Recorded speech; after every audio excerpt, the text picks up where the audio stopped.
National Weather Service in Grand Forks has issued a severe thunderstorm warning for northwestern Clay County in northwestern Minnesota, southwestern Norman County in northwestern Minnesota, until 8:15 p.m.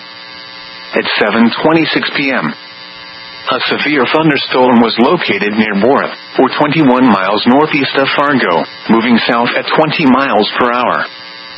Hazard, ping-pong ball-size hail and 60 miles per hour wind gusts. Source, radar indicated. Impact, people and animals outdoors will be injured. Expect hail damage to roofs, siding, windows, and vehicles. Expect wind damage to roofs, siding, and trees. Locations impacted include Felton and Borup.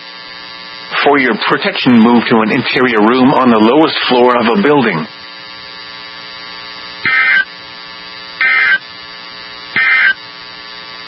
Your radio station WXK42, operating at a frequency of 162.475 MHz, transmitting from tower facilities near Amenia, weather radio for the Fargo and Moorhead area.